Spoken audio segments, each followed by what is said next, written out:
Welcome to episode 68 of the Reptile Gumbo podcast. 60, 70, no, 78. I'm 10 off. Yeah. It is 78, not 68. If you heard 68 and you're confused, that's because so was I. It's 78. Filling in for Katie tonight. For anybody that's live, you can see we have Rachel. This is Robert's wife, Rachel. She's filling in. This week has been hectic for us because school is starting in Texas. Kids come back next week, and we've been doing a ton of stuff at school all day this week, every day. My brain is fried, but hopefully it is not fried by the time kids come back. So before we move further, I want to make sure we get our sponsors done. I don't have Katie here to read it, so I'm gonna. If you want a high quality, Okay, we'll just say if you need a snake rack, or any acrylic products. yeah, because there's several acrylic things you're doing now. Lone Star Reptile Racks, and we're now on TikTok, and we're actually putting up videos because as much as I dislike that, it gets a lot of freaking engagement, and I've already had 2 sales TikTok this week from people that saw my stuff on TikTok. That's fucking crazy. I will continue to TikTok it up. Were they all like 12-year-olds? No, it's all grown folks now, man. Oh, that's insane. I do like today you made some cool little acrylic things. So we had made the 8-inch by 8-inch by 16-inch acrylic arboreal for like tarantulas. I have a pink toe tarantula in one. And then we were like, I've got jumping spiders. We should do one smaller. And you made one today that is 4 inches by 4 inches by 8 inches with a locking door, built-in ventilation drilled into the acrylic, awesome black hinges. So I'm excited to see that. I haven't seen that one in person yet. I'm excited to see that one. I should have brought one with me tonight. Those are going to be awesome for jumping spiders, for young tarantulas and stuff like that. Those are going to be great. And then you also have, do we talk about the other cage? We talked about the other cage, right? Yeah. Last week. Yeah, it's basically it's 20 by 14 by 10. And it's dummy proof. And yeah, it is 100%. I mean, there's someone's going to fuck it up. But yeah, I screwed one up today putting them together. I put a part on upside down, and I was realizing, okay, this is not as dummy proof as I thought it was. All right, so we need arrow stickers. Yeah. So everybody can put those things together.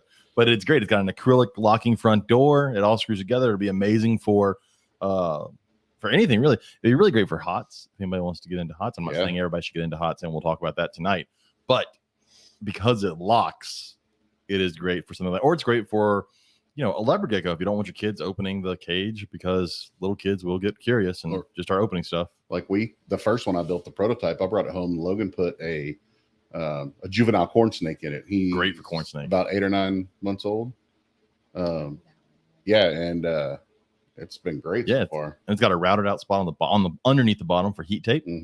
So that you don't have any holes going in. So it's great for corn snakes. You don't have any of those big holes for corn snakes to come out of, because a lot of the glass tanks that have the reptile lids still have those openings at the top for cords to come in. And if you don't have something blocking that, corn snakes are really good at getting out of those openings. And I put lights in this one, but we kind of decided that if someone wants lights in it, they're gonna have to do it themselves. Yeah, and I just siliconed the hole after I put the lights in. I just siliconed around the it'd be easy enough for someone to do. Super easy. So I mean, leave that up for them. Plus, they're putting it together. The plan is to flat pack them. Yes. So you screw it together. It's pretty easy. Yep. I'll have probably 8 of them at the show this weekend in Corpus, which is our next sponsor. Nice segue. I know, Herb's Reptile shows this weekend. We're in Corpus Christi. It's my first time going to Corpus Christi because I live close enough to go.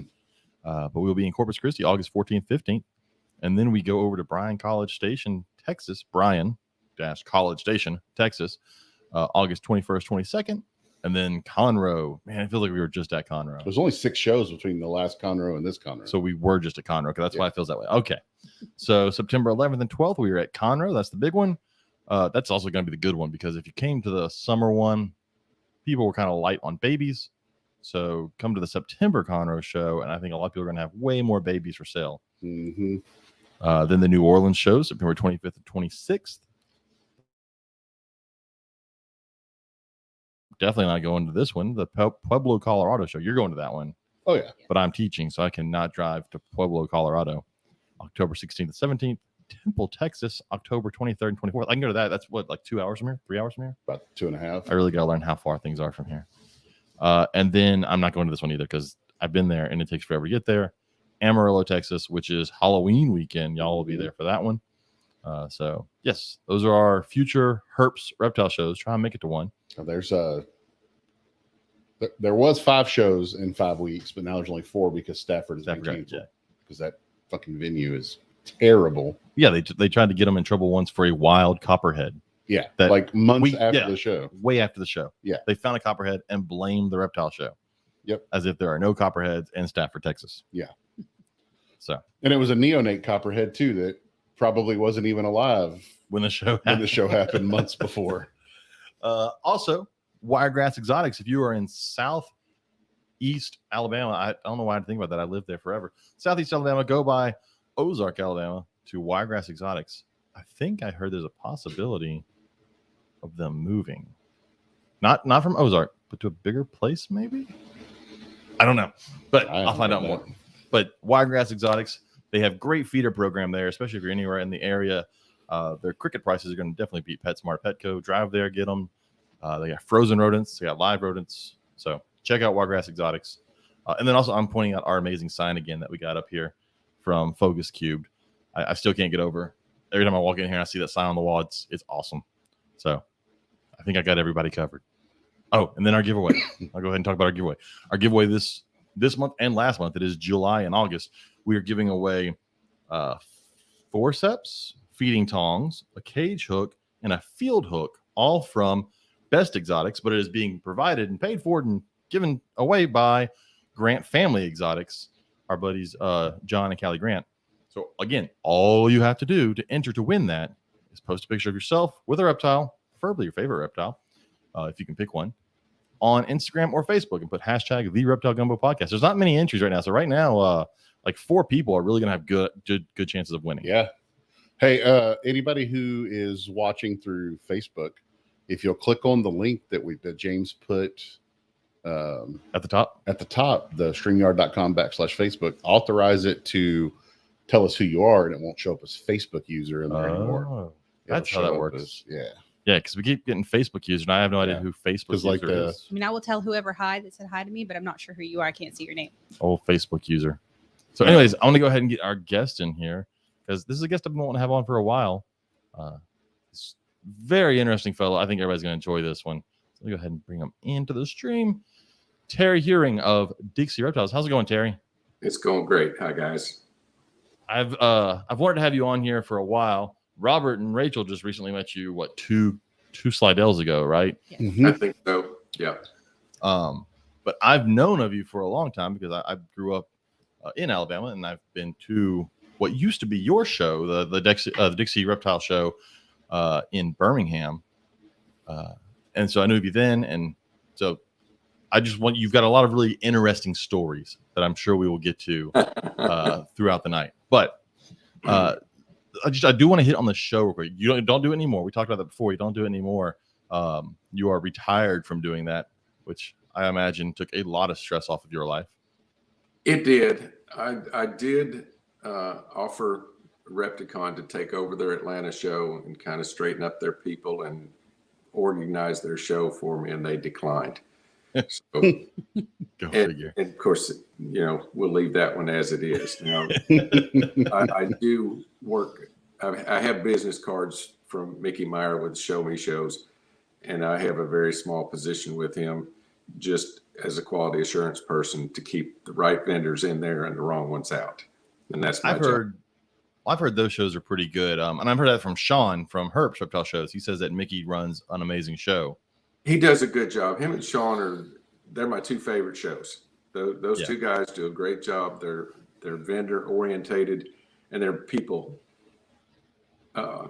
persons. So they're just all about this business. They're not trying to take away from it. They're trying to build it.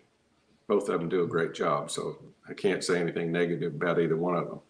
How long did you run the Dixie Reptile shows? 23 years. 23 years. Yeah, that's a long time. And for anybody out there, it was a monthly show. So you did that once a month.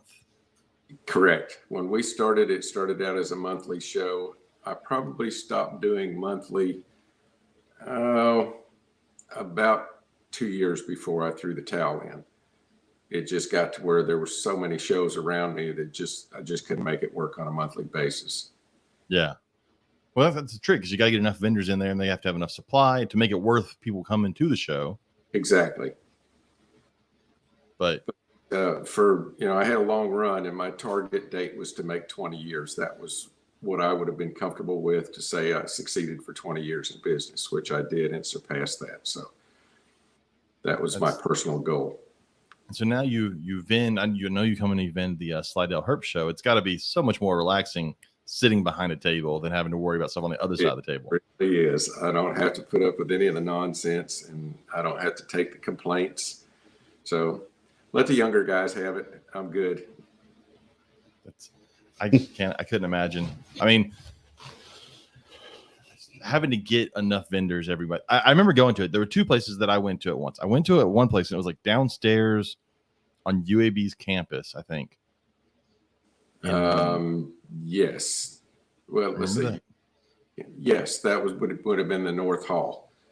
And then I remember one that was upstairs somewhere. I had to go upstairs. That would have been at the Medical Forum at the BJCC, the Civic Center in downtown Birmingham. So how hard was that dealing with, and I've talked to Sean dealing with locations, and we talked about earlier with Stafford being a pain in the butt. How were those locations with you? I mean, because this was not when reptiles were as big. I mean, you were doing this early 2000s. They were just starting to kind of come along, but. They were difficult because, and I really hate to blame anybody, but to be honest with you, the hotels that I stayed in were kind of a nightmare. And one of them was a Hilton. They double booked my room twice. On the first occasion, I left my room to go get something to eat. And when I went back, my card wouldn't work. Oh, and wow. Somebody opened the door and told me that I needed to get away from their room. And I said, that's my room and my things are in there. And he slammed the door in my face. So I went down to management. And of course, I chewed them up and spit them out. My contact person, because I also rented from the city owned the hotel and the Civic Center. So I rented from that person. And when I jumped on to management and my contact person, they assured me it would never happen again. They gave me my room for free, bought my dinner, apologized profusely, went and got all my stuff from that person that had it in now his room. And then about a month and a half later, it happens again. This time I'm asleep in there. And my pilot is trying to break in the room. And I've got a 38 laying on my nightstand. And I grabbed my pistol and I started towards the door. And I waited to see if he was going to get the door open. I was just going to shoot whoever opened that door. And then that little voice in the back of my mind said, you need to probably go ahead and say something, because I'm not sure who this person is. They're trying to get in, but they're not really trying to break in. So I said, hey, what are you doing? And I heard a meek voice go, oh, and they left. So I go back downstairs again. I call my contact person who I rent the whole facility from. And she's apologizing. And I said, this is not acceptable. This is not acceptable at all. I said, if that guy had kicked that door in, he'd be dead. And it was an airline pilot. Oh, man. They rented my room to someone else, and I was in there sleeping. Wow. Yeah, So, that would freak me out. Yes. After the second time that happened, they had added a new hotel to their conglomeration of buildings there. And the manager walked over and showed me that one had an internal deadbolt from the inside, so no one could take a key card and get in. And that's where I stayed after that. It just wasn't worth it. The two places I feel the most uncomfortable are, one, sleeping, because I sleep so heavy. Someone could walk all the way in, come up to me and thump me on the head. I'd never know it. And taking a shower, because when you're in the shower, you can't hear shit. Exactly. I'm just always afraid someone's going to come in while I'm in the shower. Well, I'm not afraid they're going to see me naked, but Right. You're kind of defenseless when you are. Yeah. There's nothing. It's not like I have a gun on me. I don't have a shower lock gun. that little flop lock, so at least it stops them for a minute. That is true. Allegedly. Who would want to fight a naked guy? That's kind of I've done it. It's difficult. There's nothing to hold on to. Nothing that you want to hold on to. Right. I'm not going to fight with you if you're completely naked. So that's true. If you're all soaped up and they come in, you're slippery and naked. Well, what's worse is when they're like high on PCP and they've cut themselves and they're bloody and naked. Yeah, I ain't touching that. You can't just nothing. Nope. I mean, They can get away with murder. and At they that point. can't feel pain because it like turns off that receptor. Yeah, that's a big. Yeah, it's not a fun time. I'll pass on that. Yeah. So you did the shows for 23 years. How long before you decided to start doing your own show have you been? Because you've been keeping reptiles a while. Yes, since I've had reptiles since I was a little boy. Born in New Jersey, my dad packed us up and moved to Orlando, Florida. He took a job with, I think, Martin Marietta, and it would be like us going from here to South America and living in the jungle. It was just paradise for me. Animals were everywhere. Every weekend, somebody in the neighborhood found a snake, killed a snake, or hollered snake, and I was just in paradise. And no snow. Yeah, it was warm, and there was an alligator that used to lay on a log, and we could swim from our dock past a section of woods and go to some friend's house, and their houses were on the lake, and the alligator laid on that log. So we'd just kind of make a wide swim around the alligator and then go to the beach at their houses. But it wasn't a big one. It was probably 2.5 foot. But yeah, the big one was laying underneath it. You just couldn't see that one. That was right. But it was just it's where my passion really got going. My first snake, venomous snake I caught, was a little pygmy rattlesnake. My dad made me pickle it. Oh, wow. So you were in Florida, like in the heyday of reptiles and shit happening. Late 50s. I got to go to Ross Allen's place. I went to Owen Godwin's Gatorland. I got to see Bill Hast. I was in That's awesome. heaven. I bet. So like anybody out there that is like Red Lizard King, you were there in that area during kind of that time of shit happening that shouldn't be happening today. That book scared me when I read it because I knew all the players. Wait for your name to pop up on each page. I was waiting. I was wondering if I was going to get arrested or what was going to happen. I don't think I did anything wrong, but I shipped a lot of animals to those guys and did a lot of business with them. Pet Farm, for example. And I think it was Big Ray that I was dealing with, whose son owns Strictly Reptiles. Yeah. He'd tell me, I need box turtles, I need garter snakes, I need water snakes, I need baby sliders.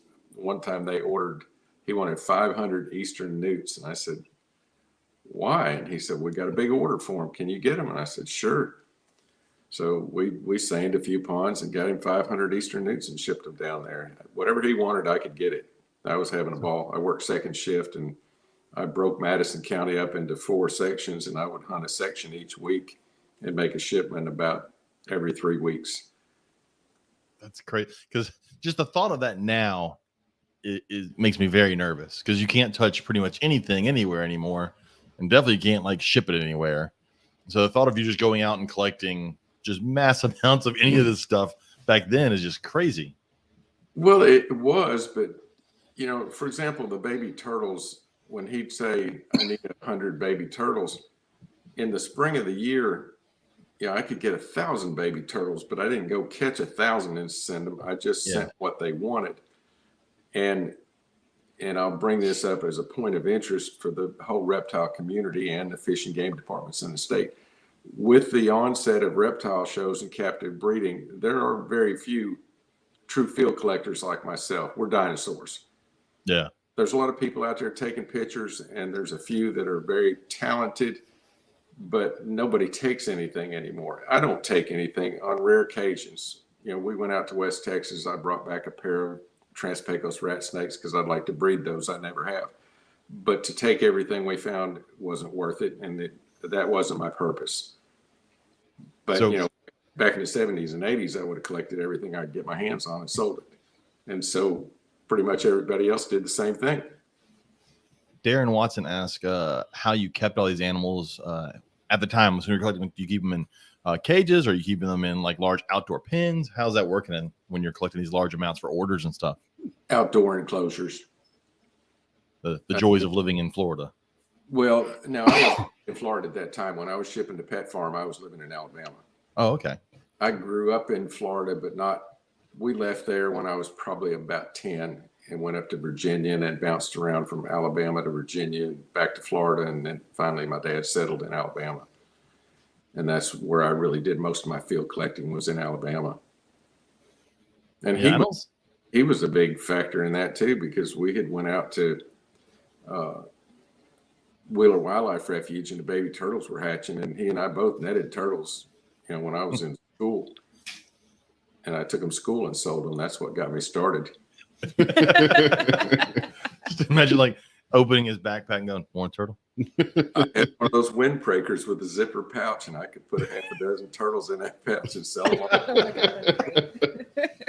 That's just like you can imagine the teacher like walks over and is like, "Why is your jacket moving?" Opens up, just turtles all over the place. I used to have a friend when we were kids in Little League Baseball that there was an abandoned house down the road, and he would go down there and catch decays and rough earth snakes and bring them out and sell them to the other kids for like $1. Yep.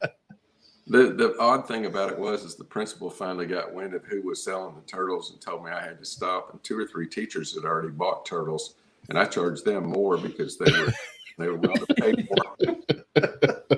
Sounds like something our kid would try to do. Yeah. Oh, that's fun. Yeah, the only people I see like Phil collecting, there's one group that comes out of Florida and does the herp shows, but they're collecting like a lot of it is the stuff that doesn't belong in Florida. Right. Right. Did you ever do any of that? I mean, you weren't down there in that time, so I imagine you didn't do any of that field collecting of the non-natives. I did not. One day I might try and get to the Everglades and catch a semi-wild Burmese python, if you want to call it that. But to me, catching a Burmese python in Florida is not a big thing. I mean, I caught a Texas horned lizard in Alabama one time, and I'm sure someone brought it back and released it. Yeah. So catching a Burmese in Florida wouldn't be much of a thing for me. Like our son is always talking about going to Florida and doing that, catching Burmese. It's something he wants to do so bad. Yeah. He talks about it all. Every time we see those guys at the Slidell show or the New Orleans show, he goes and talks to them, and they keep telling him, just come down and we'll take you. Yeah. I'd love to go down there. It's a lot of some of the things I would enjoy doing. I know there's some populations of Panther Chameleons. There's quite a few veiled chameleons. They hunt those at night. Yeah. Tokay geckos. Of course, Mediterranean geckos are everywhere. They're even out there where you're at, Texas. So they're coming across the southern United States and expanding their range. They've spread like crazy because I never saw them as a kid, but they are everywhere now. They are. I think the freeze earlier this year knocked them back pretty hard down here because we definitely don't see as many this summer as we normally do. But I'm starting to see some small ones now. So I think there's a few making a comeback. Yeah, and I guess there's colonies of wild tokay geckos in Florida too, which would be kind of cool. That's one of my bigger geckos. They'd be fun to catch, but I have no urge to catch a giant tokay gecko. They bite. Yeah, yeah, I'm not for that. They yell at you and they bite. I'm just it's not a lizard for me. I know, and Florida has been a haven for tropical stuff. Anyways, my grandmother lived near Bradenton, and I can remember when I was a kid, we'd go down and visit, and there were, instead of seeing house sparrows, there were flocks of wild parakeets that flew and nested and thrived in the late 50s and early 60s. They'd been on the loose for a while. Of course, monkeys have been down there for 50, 75 years. Silver Which Spring. is funny. You don't hear about any of that on the news. what's that? The Monkeys. monkeys. We have colonies of monkeys in South Texas. I have heard about that. Yeah. I know several people who have seen kangaroos or wallabies. Mm-hmm. And Someone told me the other day they found a cheetah dead on the side of the road once. But Wow. I would just a bobcat. But see, it wouldn't surprise me though in Texas Yeah, no, for it to have gotten loose or been let loose and hit by a car. it wouldn't surprise me at all. I mean, there was a tiger not that long ago wandering neighborhoods in Houston. So Yeah. Well, the exotics has gotten kind of out of hand, and it's always been out of hand to some degree, but not as bad as it is now. And with the media jumping on everything and making these huge sensational stories, it really hurts the industry. So let me ask you. So back in the day, I mean, people were selling and trading exotics all the time, all over the place, or far less rules on it. Do you think that it's more of a problem now because there is media covering it? Do you think the same things were happening in the 70s and 80s? The same things were happening, but they kept it low key. For example, a friend of mine, and he was a good bit younger when I met him when he was a teenager, and he collected snakes and stuff. And his passion was that he always wanted to have a cougar. Well, at that time, you could order a cougar kitten from a breeder. So he ordered one, but he wasn't responsible enough to keep it. And after the third time it got away from him, the animal control people took it away from him, but they didn't sensationalize his cougar getting away. They just, right. you know, it would get loose in the neighborhood, and of course it was tame, and people would panic, and animal control would come out and catch it, and he'd try and get it back. I think he got it back from the pound twice, and then the third time they caught it, they fined him pretty heavy and took it away and told him he was not allowed to have any big cats or exotic animals anymore. But the media never jumped all over it. With social media now, everything that goes on gets posted on Facebook, and it's a mess. Oh, yeah. Well, I remember you hear stories of like back in the 50s and 60s, you could order like almost anything in the back of magazines, or just be like, order an alligator, and it would just like get an alligator delivered to your house. Yep. Yeah, squirrel monkeys were what, $10 a piece, and you could order it out of the back of an Outdoor Life magazine. That's crazy. I know. That's fucking insane. And I can't imagine like there being like, it's not like today where you have a company that's shipping it and packing it just right and making sure they're just throwing that shit in a box and hoping it makes there. Well, most of the stuff was shipped through the airlines, so it traveled a little bit better than what it does now. Of course, they don't allow warm-blooded animals to go through UPS or FedEx, but and when I used to ship animals, all of my shipments went through the airlines, and they came in through the airlines. Did you do the old Delta Dash? Delta Dash, yep. I remember that. I know that was right. I was right at the tail end of Delta Dash, right before FedEx like gone, hey, we can do this as long as there's companies that will help us out with this. And so that's when I kind of came in. But I remember Delta Dash, you would have to, and I think FedEx and UPS used to have to like make a box or a crate and send to them and get it certified. Right. And then they had to okay you so you could ship things. It wasn't just like, hey, let me call up Debbie and get a box and she'll send it to me and I'll ship shit out. Like there was a whole process. It's much easier now to ship the animals than it was. And again, we're under the gun right now in Alabama with Fish and Game coming after us on the big snakes and African soft-furred rats and tegus and stuff. And of course, U.S. Orc is suing them for us, and I'm involved in that. And I'm hoping that Fish and Game will negotiate with us, because I would really like to sit down and work this out with them where we both benefit. They just don't seem to understand. They look at a reptile show as these guys are just going out and catching all these snakes and stealing them out of the wild and selling them. And, you know, just, they think we're raping the environment, and we're not. We've actually protected the environment, because most of these guys are breeding their own animals and they're buying from captive breeders. Wild stock you just don't see it very often. Nope. That's why corn snake bans. I'm always like, why the hell are we banning? No one's catching wild corn snakes in large numbers. You know, my wife is new to all of this, and she was bugs and lizards and turtles when she was a little girl. So she's a very outdoorsy person. And when we met, she wanted to see all the different species.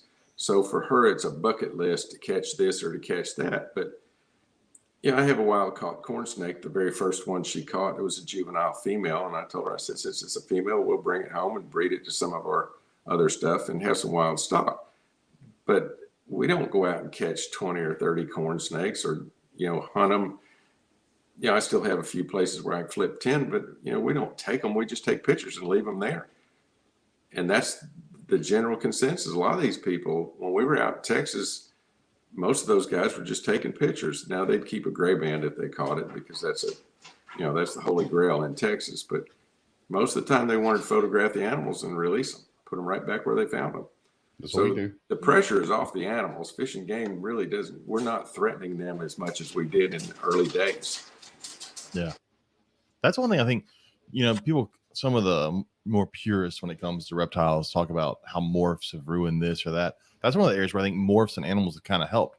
No one wants the wild caught look anymore. I mean, we talk about not being able to find a normal ball python. It's nearly impossible to find a normal ball python. I think the hardest thing is a normal corn snake. You can't find one on Earth, except for like Terry's house where there's a wild caught one. That's it. That's the one. Well, I have the one wild caught female, and I know exactly where it came from, and I have bred her to an Okatee, and I'm going to raise up some of the offspring. And then I went and visited Terry Vandeventer on my way back from Texas and got some pure Okatee from the plantation over there in the Carolinas, and his animals go back 50 years. So I do have those, but they've been in captivity. You know, he's been breeding them for years. Yeah. But I wouldn't even consider going over there and looking for a wild caught Okatee corn snake. I can go to Daytona and buy hundreds. You know, the So market, there's no reason to go collect them in the wild. You recently went to West Texas. I'm assuming you went to West Texas when you were younger as well, right? I did. I went out there. I think my first trip out there was in the late 70s. Was the first How time. different is it now? Excuse me? How different is it now from then? It hasn't changed much, other than the fact I didn't see quite as many animals as I had seen in the early days. But then again, I wasn't out there this late in the season either. I usually went out in the early spring. But I think the number of animals you're seeing along the roadways has declined because of hunters and cars just killing them off along those roadways. Mm-hmm. You know, Highway 90, which runs from Del Rio all the way out through Sanderson and to the Davis Mountains. That used to be a great spot to hunt, and you still see a fair amount run over, but it's difficult to collect along that roadway other than the rock cuts. Now we saw a fair number of snakes, but not like in the early days. When we were in Slidell, you told a story of a run-in with wildlife and fisheries out there when you showed them a snake. Can you share that story, the one where they told you what they do normally? Yeah. We got stopped at Black Gap, and I have LED lights mounted on the front of my 4Runner so I can light the road up, and I had them on. And so he passed us and he flipped around and he came back and he pulled me over, and he asked us what we were doing, and he told me that it was illegal for me to use he called them off-road lights. And I said, well, okay. They didn't think they'd be much different than high beams because I turn them off if a car's coming. But while we were talking to him, I asked him, you know, what the laws were about picking up a snake after it crawled off the road. And he said his interpretation was, since it was illegal to spotlight a snake, if I saw it with my headlights and it crawled off the road, I couldn't take it because I first saw it with my headlights. But I can park my car on the side of the road and get out with a flashlight and catch anything I find on either side of the road. And I would imagine if I got a flashlight in my hand and I see one crawling across the road and I'm not using a vehicle, I can catch that one too. But he made a kind of a snide remark, and he said he was tired of people coming out here and collecting snakes and selling them. And I just I told him, I didn't say anything about selling any snakes. We're just out here collecting. Then he wanted to see what we had, and I had a Trans-Pecos rat snake, and I'd picked up a little Atrox, and I wasn't positive whether it was an Atrox or a scoot, the Mojave. Yeah. So he looked at it and he told me that it wasn't, and I got a better look at it and realized it wasn't. And I told him I was going to release the Atrox, but I was keeping the Trans-Pecos rat snake. And his partner looked at that one through the bag. Of course, I had a bag you could see through, and he goes, well, that looks just like the one we put in the road. And I said, you guys bait the hunters up with fake snakes in the road? And they just both hung their heads and, well, you know, we got to do what we got to do. And I'm thinking, that's pretty pathetic. Yeah. You know, you're out there in the middle of the night for trying to catch people with a fake snake. And honestly, I don't know that it'd hold up in court. Could they fine you for intent? Seems like entrapment. It's not entrapment because but the thing about it is, if I sold you a fake rattlesnake, would it be against the law because you bought it? Right. I mean, that's a good question. I don't know. I mean, I think I would take them to court on that if they ever wrote me a ticket for picking up an artificial or rubber snake in the road, because basically what they said is they had one that was painted up, looked just like mine. But it was I can understand them doing it with deer because then you're getting them for shooting from the roadway. Exactly. But picking up a snake, I'm just getting litter off the road. I mean, that's at that point, picking up a rubber snake. It's trash. Yeah. That's the case. I would game warden's littered in a heartbeat. Yeah. Well, see, and you said something earlier when you were talking about his interpretation. That's the problem with the way a lot of those laws are written. They're written for interpretation. They're not cut and dry. Almost none of them are when it comes to wildlife laws. And so that's where a lot of these issues come from. The local guys told me that down in South Texas where, you collect the Mexican milks and indigos and various things, that they don't ever stop you for night hunting, because that's the only way you can, is to shine the roads. You're not going to get out and walk along the side of the road with a flashlight. There's no cuts down there. Yeah. That's all flat country. And they tell me that the game wardens don't bother you. They just check your animals, make sure you got a license. Everybody asks us about our licenses. Of course, they saw our vests, and all of the Border Patrol guys were great. They just asked us, "You got your hunting license?" And I said, "Yes, sir." And just making sure you got it, because they'll give you a ticket for it. And they knew we had our vests on because they could see the vests, and they were super nice. That one game warden and one county cop pulled me over, and then he called for Border Patrol to come check us out and make sure we didn't have anything, which was fine. They were, Border Patrol was great. Like I said, just the one officer pulled me over for a bogus thing on one tag bulb was missing. It burned out, and he said he couldn't read my tag, and he was right on my bumper. Now, that's just needing an excuse to pull he someone needed over. an excuse to pull me over to see if we were transporting drugs or if we had any illegals, which we didn't. But he did call Border Patrol for backup, and they searched the vehicle. And I don't have a problem with that. Yeah. They got a job to do, and I know it's kind of tough. And hey, if they want to check us out, they're welcome to it. We didn't give them any grief about that. Yeah, they're not out there trying to trick you into breaking the law. No, and they didn't throw a rubber Mexican out in the road to see if I'd stop and pick it up and throw it in my Right, exactly. So man. that's Amanda Rua. Yeah, has a question there you want to ask him. Oh yes. Okay. So Amanda asked, and it was funny. She kind of asked it when Terry was flirting around this, but she wanted to know if you could comment on where y'all are at right now with the large constrictor tegu ban or injunction in Alabama. Where we are at right now is we tried to get an injunction, and we could not because the regulations that had already been passed. Then Fish and Game filed a motion to dismiss on the grounds that we didn't have any people or evidence to back up what we were after, which was bogus. And so the judge, which I was grateful for this, the judge threw out their motion to dismiss. So it's been denied, and we're waiting for another court hearing.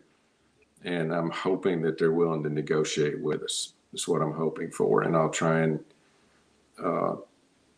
negotiate with them. I know it's about money. That's all they want is money. They don't care about the animals. They don't care about anything. They just want to make a dollar. That's the way the world works. It's unfortunate, but that's the way it is. And do you have U.S. ARC working alongside y'all? Yes. U.S. ARC has hired 2 attorneys out of Birmingham, Alabama, and those are the 2 that are working with me and a couple other plaintiffs in the case. So we got a pretty good team working, and U.S. ARC is relentless. Yes. If we lose at this level, we'll go to the next, district court or whatever. Next level up, they won't stop. Well, there was no catalyst in Alabama that started this, right? There was no big find of a released pet or anything.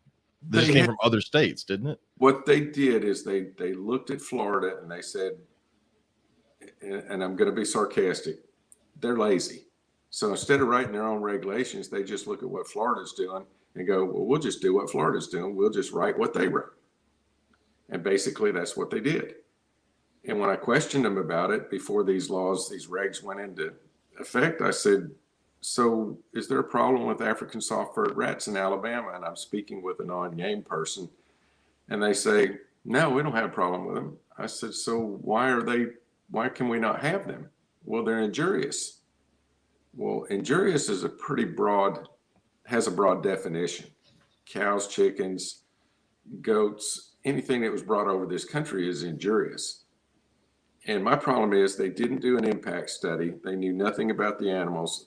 They were complaining about tegus because a deer hunter said he saw one in South Alabama.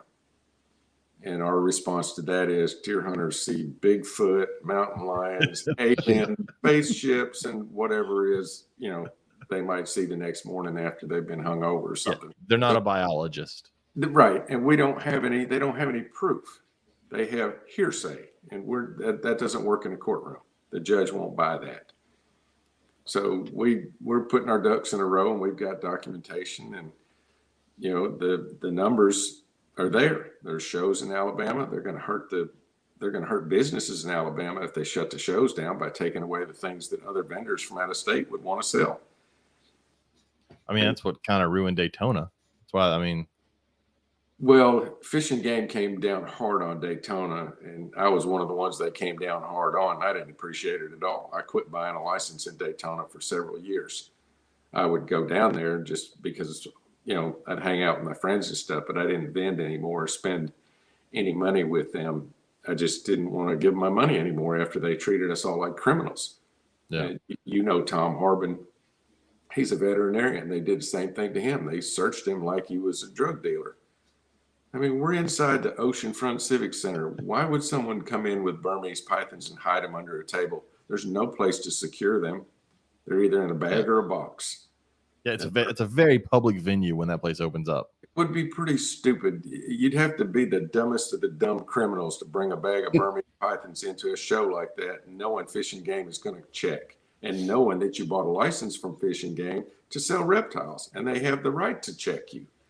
Yeah, and you're going to be surrounded by breeders who have no problem self-policing that whole situation. So if you're in a group of tables and someone sees that shit, someone's going to report it to whoever needs to get it out of there. Oh yeah. Exactly. The first time that Fish and Game came to my shows, and it was one of the first shows when I started in '96, they pulled me aside. It was two game wardens. They pulled me aside and they said, "We're going to cite two of your vendors." And I said, "What for?" And they said, "One of them's got box turtles." And I said, "Well, what's wrong with a box turtle?" "Well, they're now protected in Alabama." I said, "Okay, I didn't know that." The other one had baby soft shell turtles that he was selling for pets. And I said, "Soft shell turtles I know are not protected." "Well, that's true, but they're a game animal, and he's got turtles under the size limit, so it would be like having a crappie or a bass that's too small to keep." Turtles are a game animal? Yes, the turtle, because you can eat soft shells and snapping turtles, you can't possess one that's a baby because it's got to be big enough to eat. I said, So if you these guys are not eating baby soft shell turtles. They're not pancakes. They don't fry them up and, you know, with butter and put syrup on them. And he just looked at me and I said, "Am I in trouble?" And he said, "No." And I said, "Okay." I said, "I'll make it my job from here on out to make sure that there's nothing here that's illegal." I said, "What would you like me to do if I find illegal animals that someone has brought and they don't know?" And they were super nice about it. They said, "If somebody brings something in and you know it's illegal in the state, ask them to put it under the table. If we find it and they're not trying to sell it, and you tell us, you know, you found it and they're not selling it, we're going to let it go." I said, "Fair enough." So I screened my shows, and anytime somebody brought something in that was illegal or they just didn't know, I'd say, "You can't sell it. Box it up, stick it under the table." Okay, so that makes me wonder. So what are some of the weirdest things you had to tell someone, "Look, you can't sell that"? Oh, well, marijuana was one of them. I told them. Oh, Not really weird, but I was a little shocked. I won't mention any names, but you know, I had some enterprising vendors that decided they were going to make as much money as they could. that's But funny. oddball things, you know, all the pine snakes are protected in Alabama, and every once in a while someone would have black pines, which once you get out of Alabama, you can breed black pines and sell them, but where they're found, and Alabama is one of the few places they're found, you cannot sell them, trade them, possess them, whatever, without a permit. And then Alabama just finally put all the pine snakes on the list. So any of the North American pines can't be sold or traded in the state without permits. Actually stopped a guy coming in a show here in Gadsden that Mickey Myers is putting on, and he had a northern pine, and I stopped him and I said, "You got any paperwork with that?" And he said, "Yes, I do." And he showed it to me. So I said, "You're good to go." So they can sell them as long as they have all the permits and everything for it. I don't know what he was doing with it, but he had a permit to possess it. So Gotcha. You know, I don't think he was trying to sell it. I don't know what he was doing with it, but you know, he was legal with it in his possession. And we've had some people come in and display animals that are protected in the state, and they have permits for them. Because sometimes people want to see certain things. You know, the coral snake's protected. You can't have a coral snake. So kind of nice for people to get a good look at a coral snake so they can know the difference between scarlets and scarlet kings and milk snakes, which are all similar in this area. Yeah. So I'm thinking 20-something years of doing a monthly show.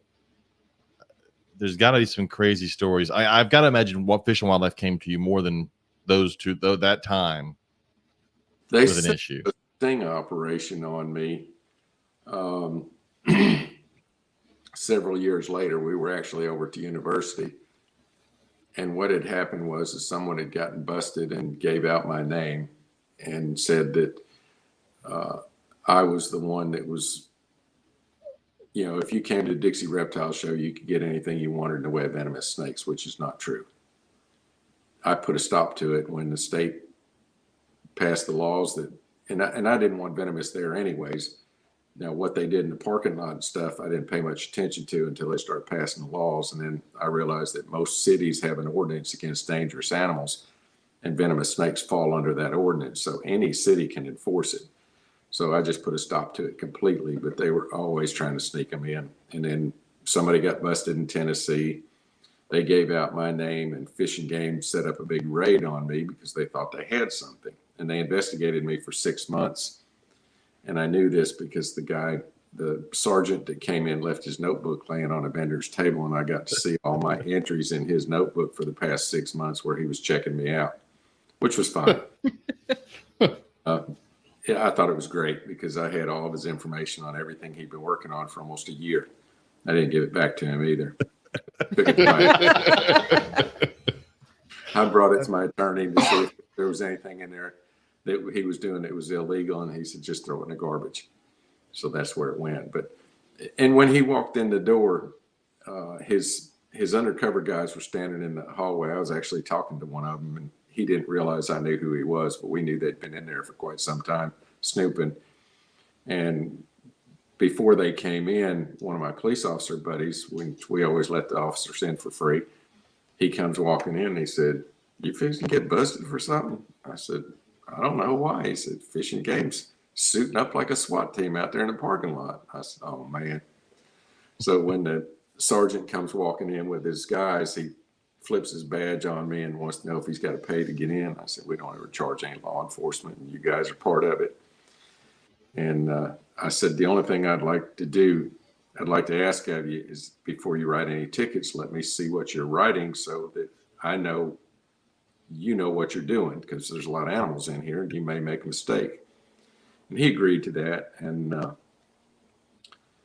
he said that he heard I ran a tight ship. And I told him, I said, "If someone refuses to let you search," I said, "I'll put them outside the building and then they're fair game for you. They can refuse a search in here, but if you just tell me if somebody won't let you look at their stuff, and I'll put them out." And no one did, because everybody was pretty much on the up and up. There was nothing illegal in there. They found a box turtle from Oklahoma, which was a western box turtle, and it was not protected in the state. And they thought it was an eastern box turtle, and we pulled out a book and showed them what it was, and they went out on about their business with nothing. They didn't write any tickets, they didn't catch anybody, and everybody complied with them. They got to search all the stuff, and that was the end of it. That's got to be a good feeling, knowing that, like, you're standing there going, "Yeah, I know you tried and you got nothing." Yep. And it was, I didn't mind them coming in, looking around. Didn't have a problem with that. That's part of their job. But to treat me like I'm some sort of a kingpin in the snake underworld, I was not. I just not big in venomous. I like it, but I don't trade it. And I had to get on to guys that were doing it. One of the guys, he's now deceased. I actually kicked him out of the show because he brought a bunch of Western Diamondbacks and delivered them in the parking lot. Jeez. And then he got smart with me when I called him out on it. And he said, "Well, it doesn't say anything on your website." And I said, "You need to go back and look at my website, because in bold letters, it says absolutely no venomous at the show." And then his comment was, "I wasn't at the show, I was in the parking lot." And I said, "We're not going to split hairs here." I said, "When I rent the building, I rent the parking lot too. So it's mine. The building is mine. At the show is in the parking lot or inside. Don't bring illegal venomous reptiles to the city of Birmingham or the state of Alabama, because Western Diamondback's not legal here." You gotta love the fact that he wanted to argue with you, who own and run the show. It's your show. I know. And he's gonna try to argue. That's like Sean said that the woman told him that she was gonna get him fired from Herps. Yeah. He said the only person that can fire me is Lori, and I don't think she will. Oh, I dealt with a lot of that too. I had a guy that brought some rock rattlers, and he was trying to sell them out of the trunk of his car after I had told him not to ever bring any more venomous, and I kicked him out for good on that one. He was all upset. Well, how am I going to get rid of them if I don't sell them here? I said, that's not my problem. I mean, the ignorance of some of these people. I had another guy that smuggled in I think it was a little rhinoceros viper, had it in a deli cup, did not tell his wife what it was, and it pushed the lid off the deli cup. Oh, shit. Oh, He man. wasn't at his table, and she picked up the snake in the cup, had it sitting in front of her, and she was trying to put the lid on it, and she did not know it was venomous. And a couple of the vendors panicked, and they got over there and got the snake contained, and they didn't tell me about it till after the show. And when I called the vendor that had it, him and his wife both denied it. And I said, well, I'm going to tell you what, I've got 4 different people that said this happened, and I believe it happened. I said, just don't ever come back. I said, if I'm wrong, I apologize, but there's just too much evidence here. You had the snake, and the guy that took the snake away from him took it to Georgia because they weren't supposed to do it in Alabama. You know, it's just a bad situation. If that would have been her, that'd have been the end of my business. So, all right. Well, that kind of leads into the question we asked. I asked you the other day what kind of question you'd want us to ask the listeners, and this one got a lot of responses. So I'm going to read the question, go through a few of these responses, and then I know you will have an opinion on this. So then we'll ask you your opinion. But the question was, what do you think needs to be done about the recent venomous snake escapes, and how can we stop it from happening in the future? And so there were a lot of them, and a lot of them are really good. Let's see. James Ware says, when it comes to venomous animals, says, I do keep them, and I'm trying to get well, he misspelled Gila, but it says Gila. He says, first, he thinks he needs to be 18 years old or older, which at most shows, I think they do venomous. That is kind of the rule. I know Sean, that's the rule there. A kid can't buy it. He also says the second ID to purchase. Maybe. I don't know. Third, a lock escape proof habitat kept in a room with a door that closes and locks, and air vents must be smaller than 1/2 inch grid pattern. If you can't provide these simple escape proof measures, you have no business having these venomous snakes, which I agree. You definitely need. Caging is a big issue, and that gets mentioned several times here. And people don't think about their house. They think once I've got it in a cage, I'm good. But shit happens. It does. Amanda said, I like the Florida style laws of keeping, extensive hours of working with various species, bite protocol, incident procedures, inspections. I have no qualms with having home verify that I'm a competent keeper. I know many who look at this as overreaching or home invasion, but they don't care about the rest of your home. Just the animals in question are properly cared for and everything's up to date, whether it is bite protocol, accurate animal inventory, etc. I think the big thing, because I know it's Florida, is it 1,000 hours per family, right? Isn't that how that works? No, I think it's 1,000 hours for the individual that wants to keep them. Not. But it's per family of venomous snake though. It's like it's 1,000 hours per lapid, 1,000 hours per vipers. Right. I think the biggest thing that does it helps the person get experience, which is definitely huge. But the biggest thing it does is it stops the person from just going into a show and being able to just buy stuff. Like with, because if they're not willing to put in the time and effort to get the hours, they're going to quit and they're just going to move on and they won't be an issue. Right. Now, again, go ahead. Well, it's a great deterrent because, for example, I had a youngster over here in Alabama that wasn't even old enough to buy cobras, and they were totally illegal, and he bought 2 of them anyways at a show. Someone sold them to him, and he brought them back, and I got wind that he had them, and I just called him up, and I said, either sell your cobras, take them back where you got them from, or put them in the freezer. Well, you can't tell me what to do. I said, no, I can't, but I can put you out of business. I said, you won't come to my shows anymore. No one I know will do business with you, and you will be shut down. So I hate to play hardball with you, but you're just going to destroy our industry if you've got cobras. And he got rid of them. And there's a few other individuals that we've had come on pretty hard. And it's sad because people like Steve Irwin were great for this industry. They were just, man, they were sensational. I like watching these guys. But a lot of kids saw that as, well, if he can do it, I can do it. So I want to catch rattlesnakes and I want to be famous snake hunter. There's really not much money in being a famous snake hunter. There's very few. And Steve Irwin got tagged by a stingray and he's gone. Yeah. And so you don't even see much on TV. Who's the other one that got bit by the little? There was Steve Austin. There was Steve Austin. Then there's a guy. He got bit by one of those snakes that the fangs come out the side of their mouth, and they tell by it. Missed that. He actually has his name. Isn't it stiletto snakes? Isn't that the one that?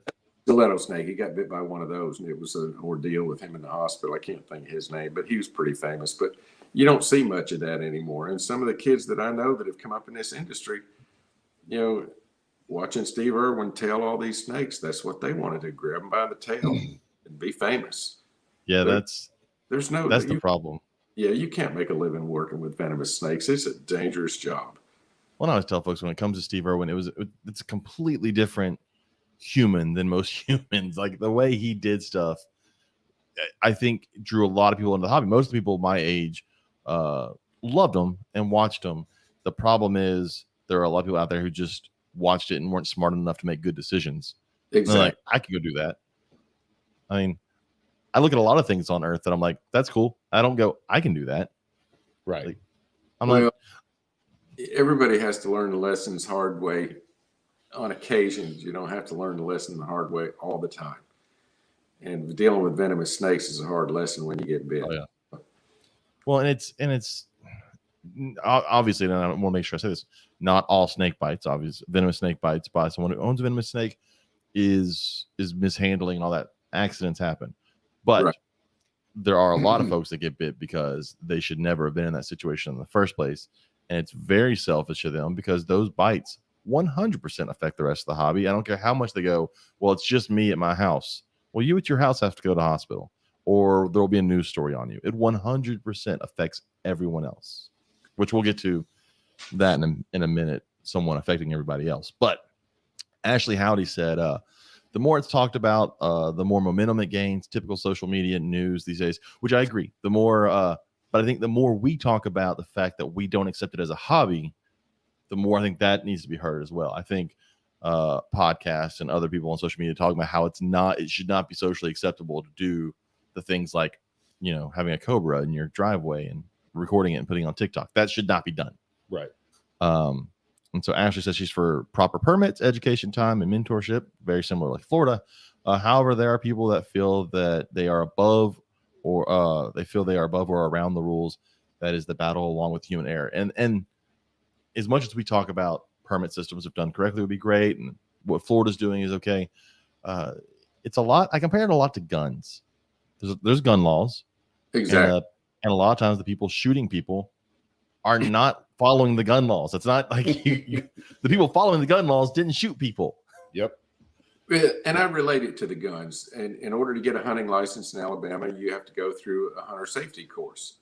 And a big part of that is how to handle a gun, the do's and don'ts. And I think that's fantastic because, for example, if a guy, you know, he's never hunted, he's never owned a gun, and he's 25 years old and his buddies are going hunting and he goes, well, I'm going to go hunting. So he goes and buys a gun and gets a hunting license and gets a tree stand, heads to the woods. He's just a time bomb. Yeah. That's the guy that shoots his foot off or kills his buddy. He shoots his buddy. One of the issues we're going to present to the state, they're worried about turkey hunters seeing tegus. We've had 3 turkey hunters get shot by other turkey hunters this year. I don't think you need to take the validity of a turkey hunter seeing a tegu when he can't tell the difference between a human and a turkey. So that's not going to stand well in the courtroom. It's going to be comical, but we're going to bring that up. Oh, that's insane. Hunter can't ID a turkey when he sees one and he shoots another human.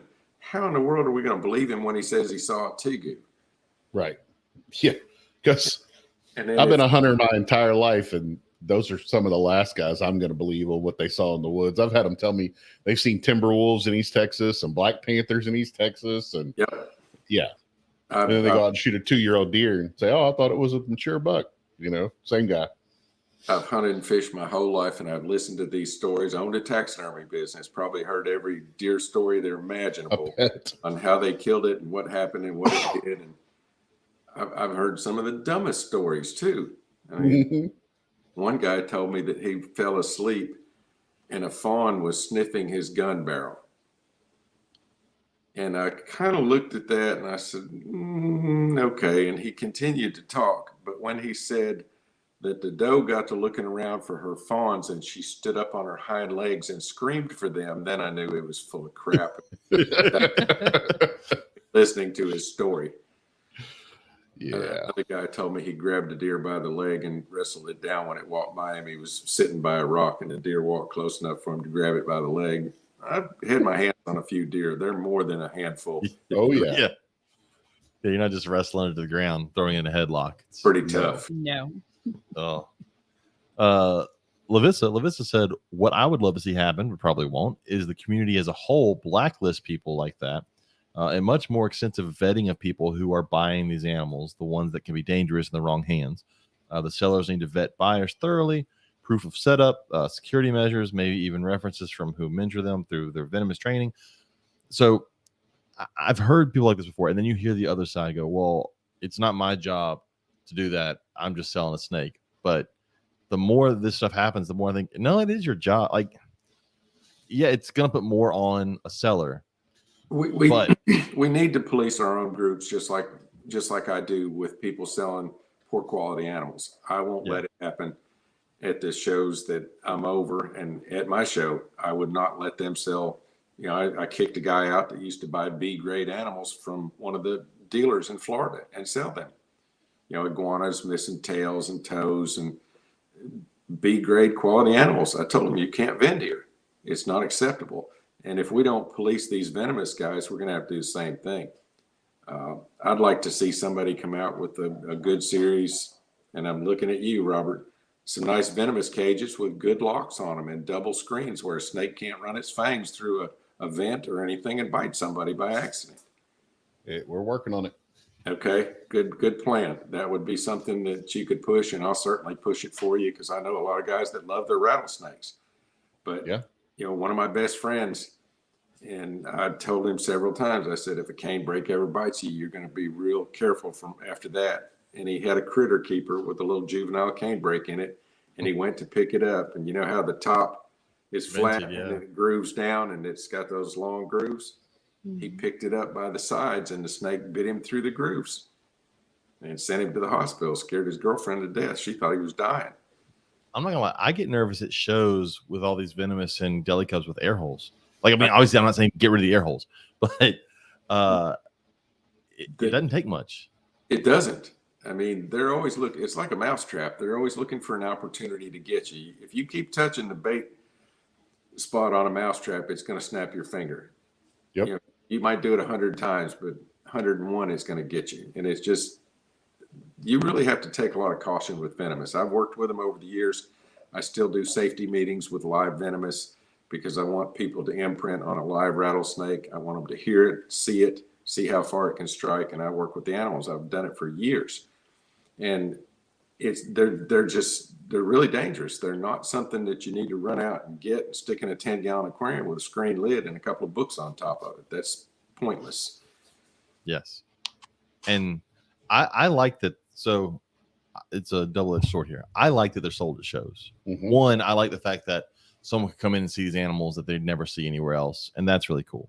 Exactly. Also, I like that the breeder can have a face-to-face with the person and kind of get a better measure of them than through talking online and shipping stuff and all that. So I like that.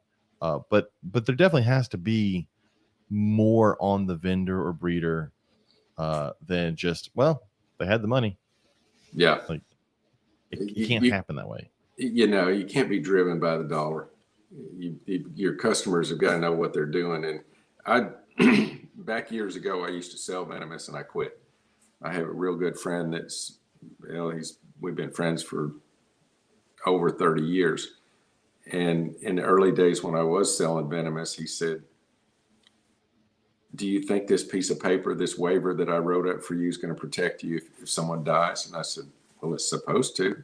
And he said, well, let me just paint a picture for you. You sell a guy a cobra, it bites him and kills him. His wife comes into the court. She's crying. You killed her husband. He's the breadwinner of the family, and it's your fault. And even if you hire an attorney and win, what will it cost you to fight that battle on a wrongful death suit? And when I thought about it, I said, you know what, you're right. And I don't sell Venomous. Quit a long time ago. Now, zoos or institutions or, professional people, I may give them to them because I know they're working with them. But as far as me selling Venomous, I don't care anything about it. So it's a tough call because there is a huge liability. Well, and I always hate the argument, and it's always from obviously non-reptile people usually, but no one needs to own a venomous snake. Okay, well, first off, you can't tell people what they need or don't need, and in reality, none of us, I guess, need to own any of these animals. We definitely want to, but I mean, at that point, you're saying no one needs to own whatever type of car they have, and no one needs to own whatever type of clothes. I mean, that's a horrible argument, but I hear that a lot, and it's, again, you see it when these articles get posted on Facebook on a non-snake page, and then people just start throwing in comments. Yeah. Well, there was an incident with a striped canebrake that someone caught, and a girl got a hold of the pictures, and she posted it on a few sites that she wasn't a member of, and her comment was, it was released back into the wild because no one should own a wild animal. Well, this is a girl that's in her 20s. She doesn't get to make the rules. We've worked with wildlife ever since we've founded this country. I mean, the pelt trade, animals have always been a part of the business. Now, we do need to regulate it because of more people and bigger populations. But, back in the 50s, if somebody had a rattlesnake in a wooden box, nobody cared. They might go over and look at it, look through the screen at it, or if they had a glass cage, they might look at it, but nobody really cared. If he got bit, it was his own problems. But nowadays, it's more of a problem. That way. Yeah. And more people are more proactive. They want to change everything and make tons of rules. It's communism is what it is. I mean, yes. For example, if they tell me I can't have a Burmese python without microchipping it, and that's if I had one before the ban went into effect, well, what are you going to do with a guy that's got cows and one of his cow got out and a motorcycle hit it and it killed the guy? So are you going to make him microchip his cows? Are you going to check his enclosures? No. Hang on a minute. I can't talk right now. Popular guy. I thought I had my phone turned off, but I clicked it back on for some reason. I'll turn it off. But that's where what we're up against with Fish and Game. I don't want them telling me what I can have and what I can't have and how I have to house it when they don't regulate anything else. Yeah. The wild hogs are a huge problem in Alabama. I know they're bad out in Texas. What are they about that? Do they make hog farmers microchip their pigs because 2 generations they're back jet black and they're totally wild? Yeah. So you're going to go to a hog farmer and tell him he's got to microchip every pig he's got because if we find one out, we're going to come back and find him? They don't do that. Nope. And they won't do that because there's money in that business. But like Texas Parks and Wildlife right now is going around all these deer farms and they're killing everybody's, $100,000 breeder deer because they want to test them for CWD. And the only way to test for CWD is you have to have a brain sample. Yep. So yeah, it just doesn't make any sense. Every time somebody tells me they asked a game warden about a reptile law, because they took the canebrakes off of the protected species list last year here in Texas. Well, Texas Parks and Wildlife still has on their website that they're protected, and I tell people all the time, look, you can go and look up the Texas Administrative Code and see that they're not on the list anymore. But if you're relying on Texas Parks and Wildlife for your information, you're going the wrong way for sure, because they are not the clearinghouse for correct information. And most of the game wardens, I talked to a game warden who had just been to a legislative update class, and they said no. He said no, they're still protected. And I said no, look, man, they were taken off March 30th, 2020, and this was like last August. Yep. He said they told us in our legislative update class that didn't pass. I said, well, it passed, and he ended up calling somebody in Austin, and they were like, oh yeah, we just haven't disseminated the information because of COVID. You know, they blamed it on COVID, obviously. COVID stops an email. Right. So yeah, you had game wardens for almost a year running around thinking that they were still protected and trying to write people tickets for relocating them, and they weren't. Well, valid citations. And I hate to slam fish and game. One of the biggest problems is they're underpaid. Yep. Yeah. Overworked, and Yep. they can't possibly know everything about wildlife. I mean, I could dance circles around these guys of what I know about what's in the woods in Alabama compared to what they know. And it's not that it was my passion. Their job is not their passion. The woods and wildlife is my passion. So yes, I know more than they do. And they need to either educate themselves or they need to get professionals in there that can do the job if they're going to regulate something. But if they don't know anything about the animals, according to the game wardens that showed up at one of the shows in Alabama looking for tegus, one of them was a lady officer, and she did not know what a tegu looked like. She'd never seen it. So if you're looking for something that's illegal and you don't know what it looks like, how are you going to identify it? Right. And states have like a state herpetologist. That person knows reptiles, but that person isn't the one going around writing tickets for it. Here's the problem, and I've offered to help them. They don't want to work with the private sector. It's got to be somebody from the University of Auburn or Alabama. It's got to be a PhD that supposedly knows a lot about reptiles. I hate to tell you, but those guys don't have the field experience I do. Well, they definitely don't have the pet trade experience. So when it comes to something like passing these laws on berms and tegus, they don't have that knowledge. Nope. They can't identify European wall lizards and different things from around the world. They can only identify what they know about.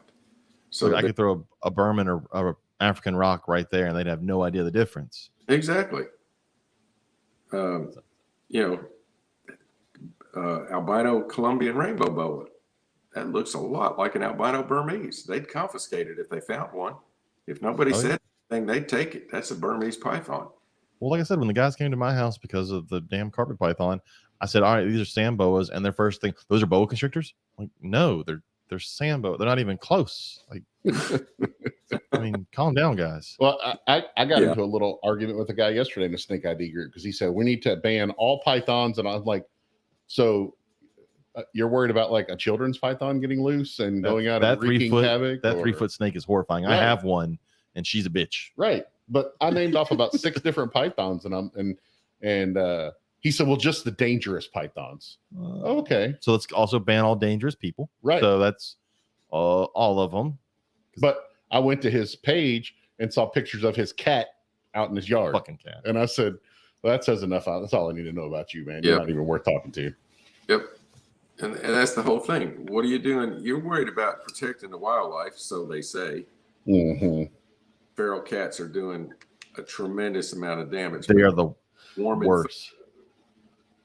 The tree huggers they're gonna scream bloody murder if they go after feral cats. Oh yeah. Oh yeah. Well, I've told the story before. So down in South Louisiana, there was an area they had tons of feral cats.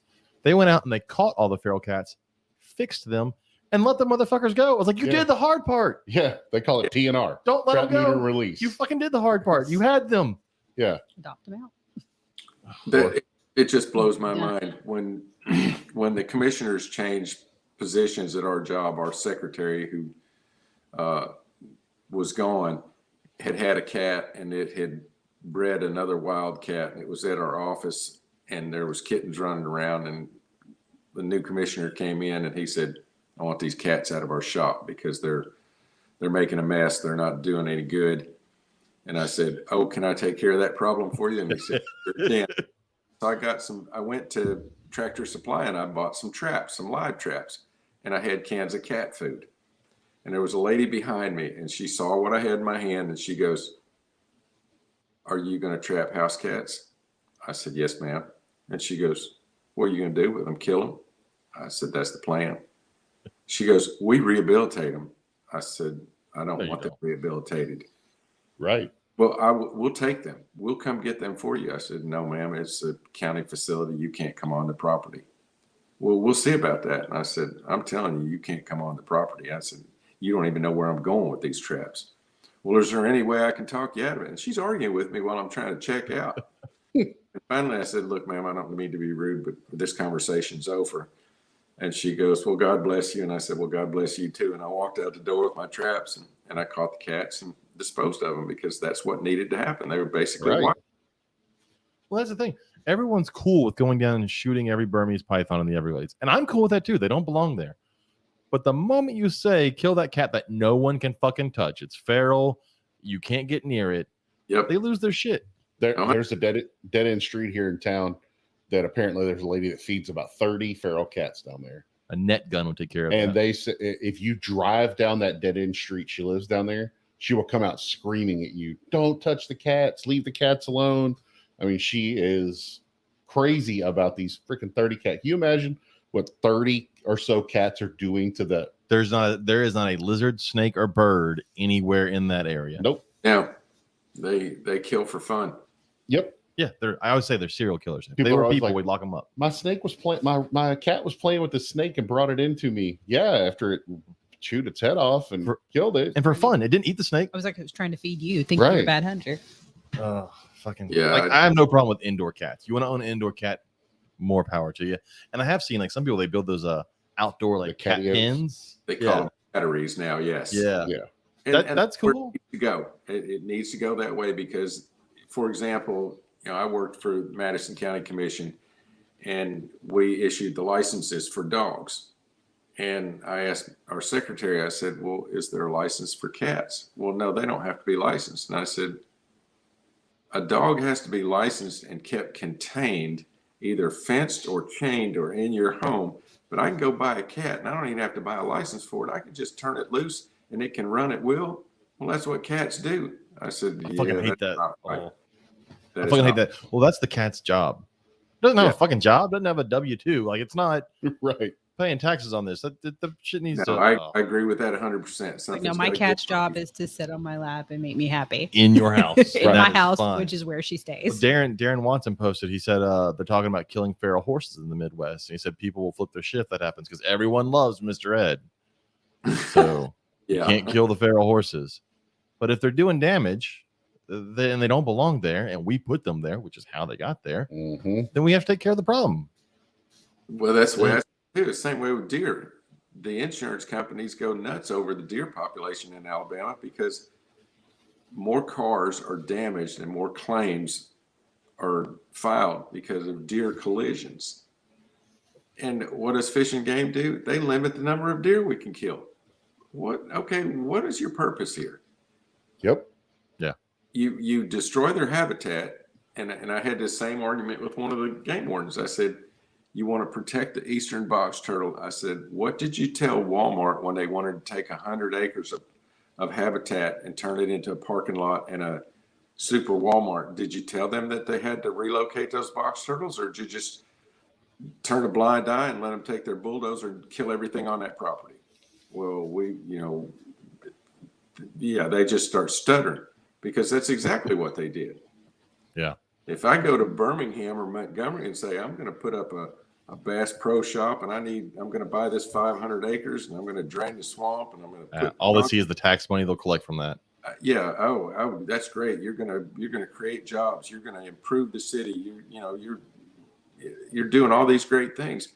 I'm destroying wildlife and you could care less. But catch a kid with a box turtle and he's carrying it home and we're going to write him a ticket. He's not allowed to have that box turtle.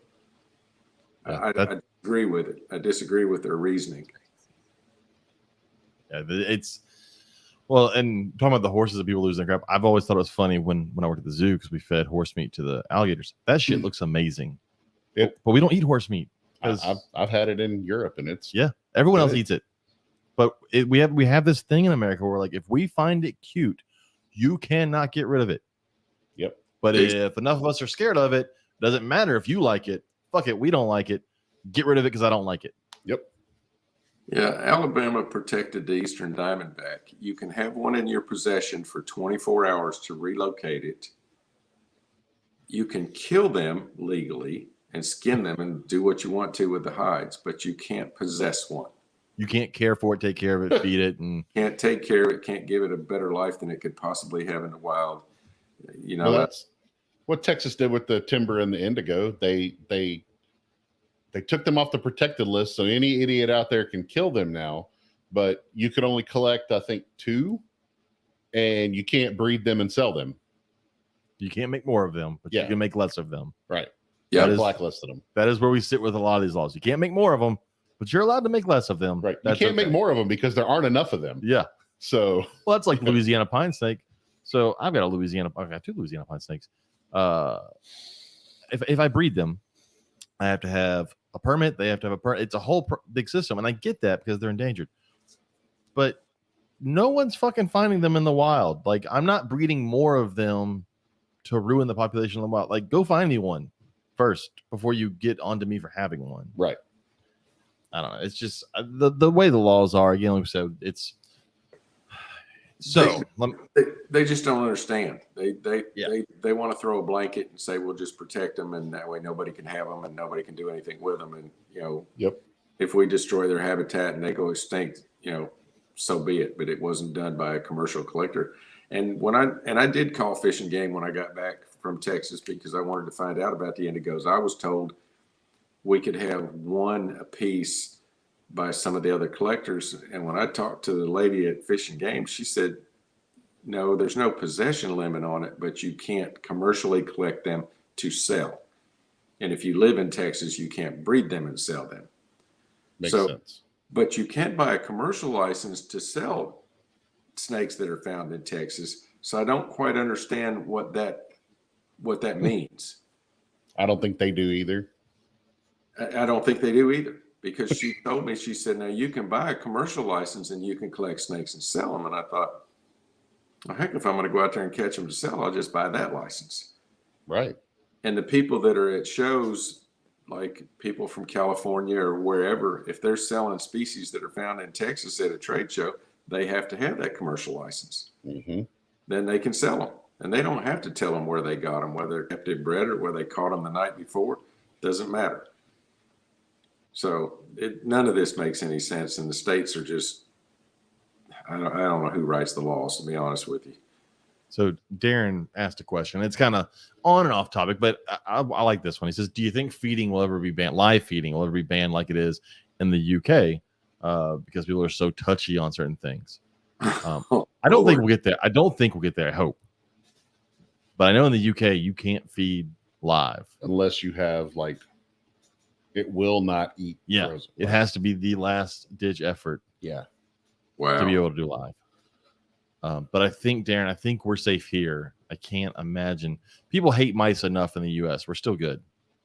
Mice still gross out enough people. We'll still be able to feed them. Let me tell you, we're not good. We have to be careful what we do, because I spent over 30 years on a committee at the University of Alabama as their animal expert. And I had to be an outside person. Myself and the veterinarian were the 2 outside people that oversaw what the students were doing at UAH with experiments on drugs and various things. And if PETA could have got my position, or any animal rights group got in there, they would have stopped all the experiments on laboratory rats. Yeah. And that was a position that I was asked to take. It didn't pay anything, and I didn't care. I took it anyways. I took off work, burned my own time to make the meetings. We only turned down 1 proposal that was turned in, and we turned it down because it was poorly written, and we sent it back for a rewrite. I never turned a student down to do experiments as long as he followed the proper protocol, which meant if they were doing pulling blood from a rodent or something, they had to give it something to keep it comfortable. The euthanization had to be done properly if they were going to breed a bunch of animals for an experiment and then kill off what they didn't need. And we had a vet that oversaw that too. So I worked on that committee for a long time, and I know how bad the animal rights people wanted to get in there and put a stop to that. And this would hurt our medical field, because these kids were studying different drugs on animals. It's how we learn without using humans for guinea pigs. Yeah.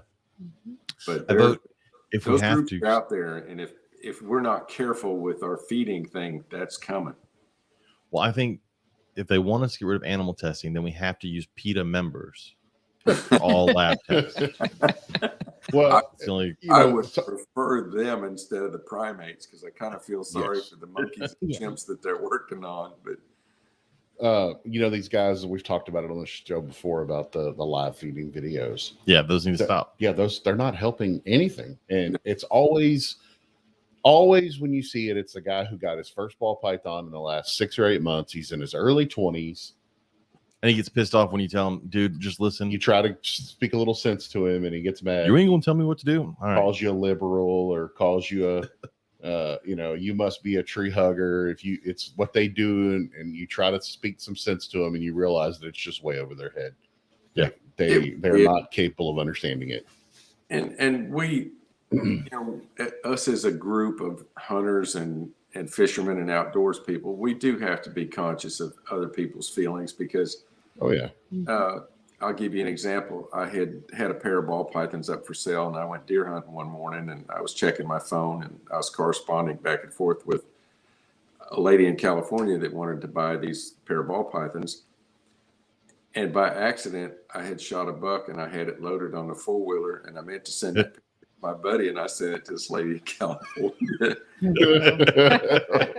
I got back was spooky. She goes, "Why did you send me a picture of a dead deer?" And I thought, oh man, I sent the wrong picture to the wrong person. I said, I'm so sorry. I said, I'm in Alabama and we're hunting. And I meant to send that to my hunting partner to let him know that I'd killed a deer. She goes, we don't shoot deer in California, and we certainly don't eat them. I said, ma'am, I'm sorry. And I thought my sale was over with. She did buy the snakes, but she never contacted me ever again. So you do have to kind of be conscious of other people's feelings because we're all different. But Absolutely. they can't regulate what we do, and we can't regulate Yes. what they do. We have to have sort of a happy medium between us. Well, that's a lot of these laws are really based in feelings and not fact. Exactly. And so I do want to point out one thing that did come out this week that is related to all this and the question that kind of got asked. So we talk about these people doing these things that end up causing laws to come. And a lot of people go, well, my doing this one stupid thing won't affect everybody else, which isn't true because of this one dumbass in North Carolina who had his cobra get loose and not tell anybody, thinking, it'll die. And then they found it. I mean, on top of the fact that he also got bit by a green mamba. But so his punishment finally came down. It is 12 months probation. So 12 months, he cannot own a snake. And it's a $13,000 fine. The money, whatever. It is what it is. I don't think a year without snakes is enough for what he did. I don't know. Yeah. I'm assuming the rest of everybody else here feels the same way. Yeah. Yes. I think it should be much longer than that, or he needs that 1,000 hours of training because obviously he doesn't have. Yes. And it's just, and I was talking to Katie and she goes, well, a year seems bad. I was like, I need you to understand what he did. He had a snake get out, a venomous snake get out. He knew it got out. He knew the law was to report that it got out, and he didn't. And then he said, fuck it, I guess it'll die. Yeah. And all of that time when it didn't die, it could have killed anyone. He basically put a loaded gun out on his driveway while kids were playing and walked away and said, they won't shoot each other. We'll be good. Yep. No, So I agree with that 100%. You know, a year is just not enough. Darren Watson says 5 years and community service. I could get behind that. I don't know what kind of community service would be equal to this because I think he needs to learn something from there. But I am all cool with him like cleaning shit out of toilets as well. But I like the idea of him having to get training, some sort of training in that time. If he ever wants to own even a corn snake again, I mean that kid is going to if U.S. Ark can't pull through, that kid is going to cause a lot of people in North Carolina to lose animals that they own. Yep. I think the damage has already been done.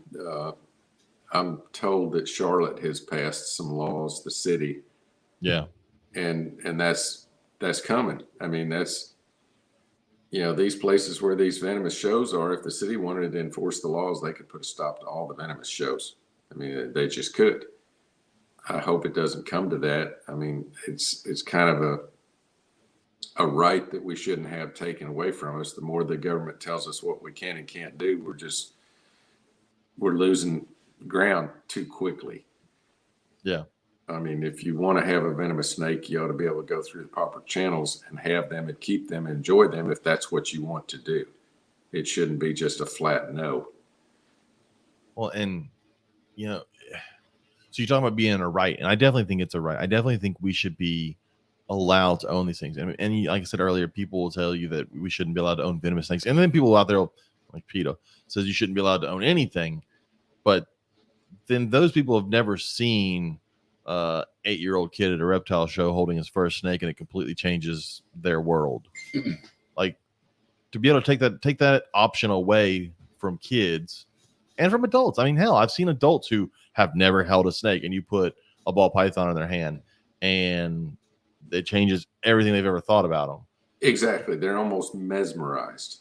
Yes. And we have changed a lot because we have educated people not to kill every single snake they see. I've done numerous programs, and some of the guys send me pictures of rattlesnakes and things they see. And if it's not in a place where it's going to bother anybody, they let it go instead of killing it.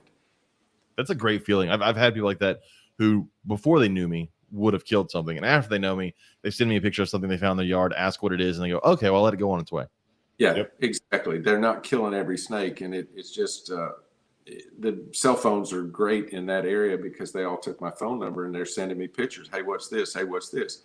I'm going, that's a yellow-bellied water snake. That's a decay snake. It's not a baby copperhead. And now they're getting educated. And I even started my own identification site because some of the younger generation want to follow the new taxonomy, and you can't use a glue trap because it's cruel and inhumane.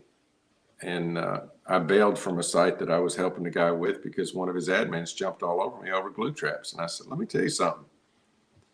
If someone has a rattlesnake in their garage, let's say West Texas, you got a baby rattlesnake in your garage and you're scared of snakes, what would you tell them to do if they didn't want to go out there and look for the snake themselves or hire someone to come find it? Glue trap works great. If you catch something you don't want to kill, you pour some vegetable oil on it, it crawls off, and it's fine.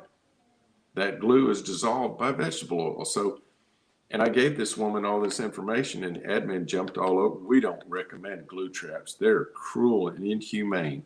They catch lizards and spiders. And I said, well, excuse me, but I'm trying to help a person, not worried about the lizards and spiders. We can pour vegetable oil on them, and they're fine. They used to come out of our office, and when I'd find them with skinks on them, I just pour some oil on them and let the skinks go. Yep. Yeah, it's like I said, common sense is not common, and a lot of the things that has been acceptable for a long time are getting washed away because people think they have better ideas because their feelings are saying, well, we shouldn't do that, when common sense says it's perfectly fine. Exactly. And that was the point I was trying to get across. When you take someone that's deathly afraid of a snake, they want it gone. Yeah. I don't want, one of the guys tells people, if you got a rattlesnake in your yard, spray it with a water hose with cold water and it'll go away. Okay. Is it going to come back? Obviously it came there for a reason. It smelled food. Yeah. There was shelter. So do you educate the people, or do you tell them spray them with a water hose and hope it doesn't come back? But if they get bit, who's at fault? Or if it bites the neighbor because it went to the neighbor's yard? I mean, I've never condoned just going out and killing them for no reason. But when a person asks me, well, what if I do if I can't get anybody and, the kids find a rattlesnake in the backyard? I tell them, shoot it. Don't spray it with a water hose and make it go back through the fence because it's coming back. It came to the yard for a reason. And if your last resort is to shoot it, I don't have a problem with that. Do I want you to go out and just hunt them and shoot them? No. But I don't want your kids or your dog to get bit. Hospital bill's expensive for a snake bite nowadays. Oh, yeah. And then you just give it Benadryl. Yeah. That's what Facebook says. I saw a whole list the other day of things.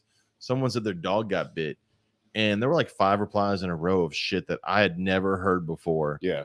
Of like feed it a fried egg or something, or pour some oil on it. Like, what the Who the hell are I've these seen people? everything from grind up tomatoes and put it on, and it'll suck the poison out. Poison. It's like, To feed it tobacco. I saw that was on there. Yeah. Like what the or wrap it. That's a wrap. Yeah, we're not trying to deworm it. Like, You know, it is the weirdest stuff. Do you remember when and this came out in the New England Journal of Medicine, that the stun guns, if you got bit by a rattlesnake and you took a stun gun and you placed it right there where the rattlesnake bite was and shocked yourself with a stun gun, it would neutralize the poison. And people believe that. I've heard that. It's insane.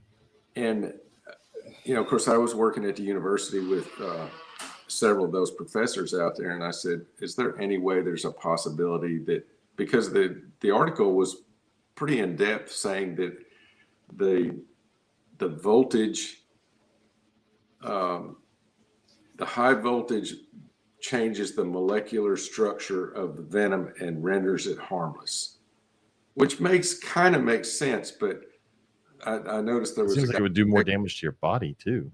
Well, a guy in Texas got bit by a rattlesnake and he cut a spark plug wire and touched himself with the spark plug wire. That didn't work. It could have been in Alabama, but it was in Texas, this guy. So, Yeah, the guy in Alabama still did it. He just didn't tell anybody. right. He still did it though. well, the guy in Alabama put the tourniquet around his neck, and that he didn't have to worry about the snake bite anymore. So, It amazes me. I'm in that National Snake Bite Support Group, which has a couple 100,000 members. And right. only the doctors and the staff are allowed to comment. Of course, every snake bite, you'll get 100 people that comment and get kicked out of the group.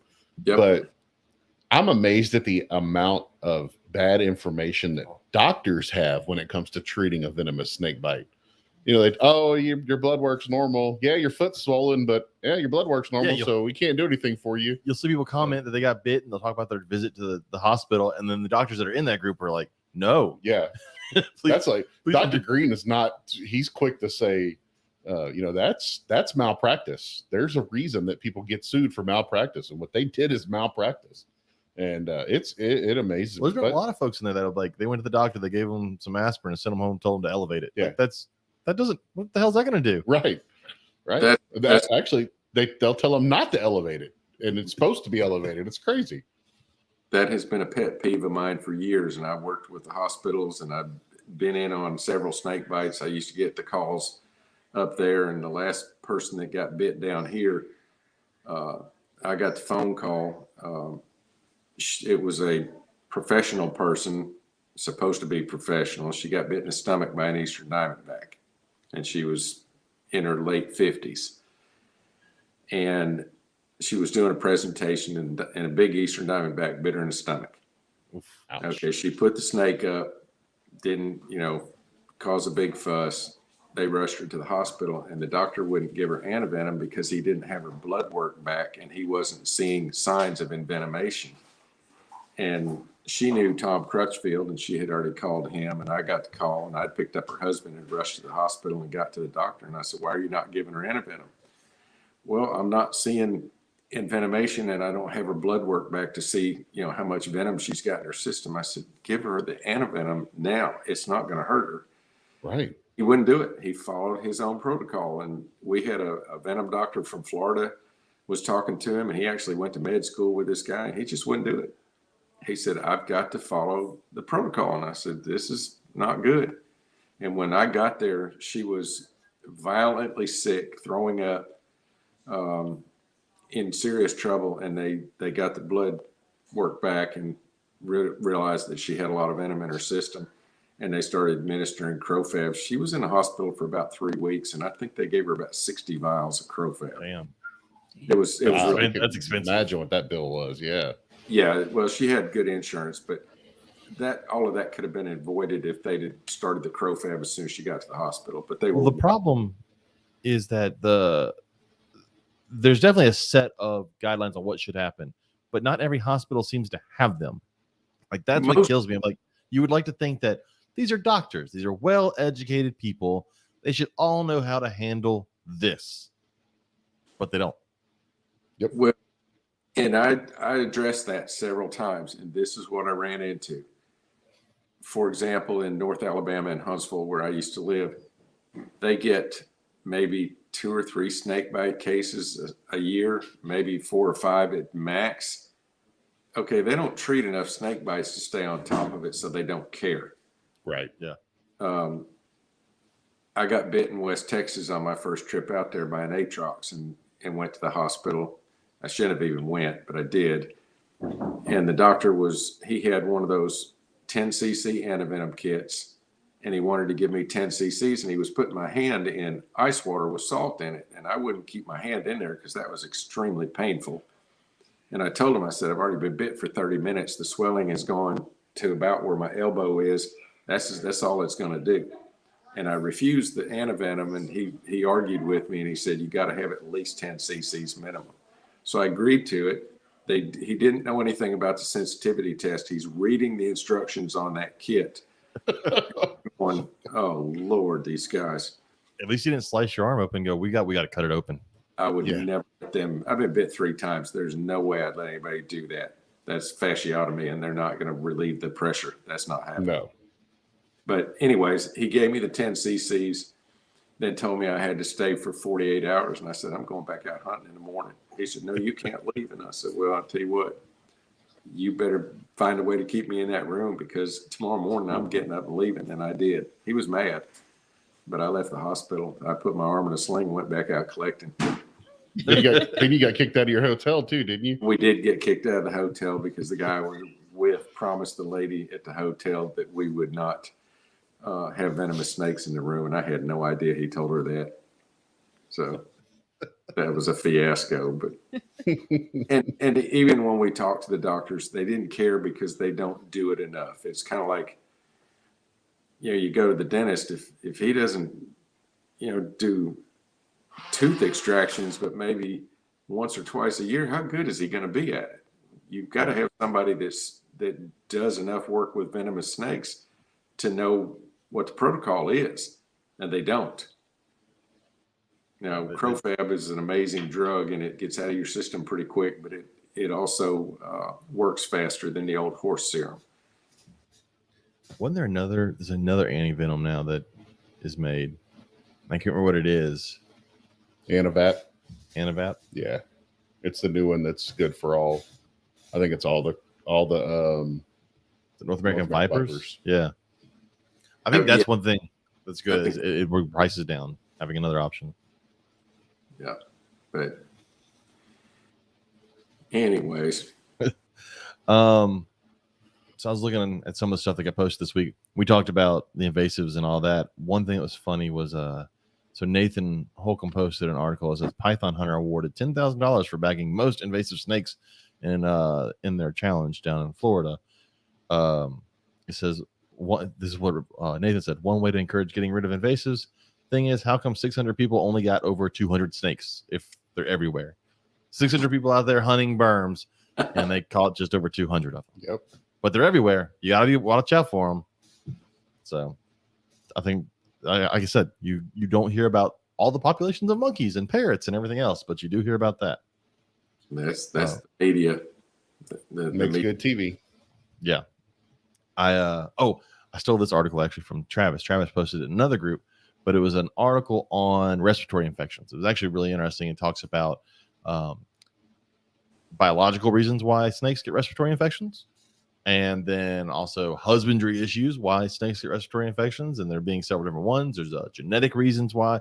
It's not just a cut and dry, and it's also not just crank the heat up and it'll be all right kind of thing. That's the old school. If it's got a respiratory infection, just turn the heat up. It'll be okay. That doesn't work for all of them. But so if anybody wants to read that, that's over on the Reptile Gumbo podcast discussion group. You can read that article. It is a scientific article, so it's got a lot of words. Yeah. But respiratory infections, I luckily have not had one of those in a snake, and it's been a long time. I think my rainbow in like the first year I got it had a little bit of a wheeze, but since then, not much. So one thing we never really asked at the beginning, what do you work with now, Terry? Since now you're no longer doing shows and you're definitely focusing more on the business and breeding, what are you working on? Oh, I've got Of course, I got ball pythons. I liked them before the morphs came around. So when the morphs came out, it was just more intriguing. Got a lot of different colubrids and some things that are challenging to me, species that I've never bred before. I bred the Mexican pines this year for the first time. Those are cool. Those are, of course, I got the rough scales. I've had those in the past. I've got an Indian sand boa that's about to drop babies, I hope. Awesome. Never bred those before. I've got several of the rainbow boas, got the albino Colombians, the leucistic Colombians, got Brazilians. I got Dumerals boas. I'm not big on boas, but some of the species, I'm just not big on common boa constrictors, but some of the odd I like.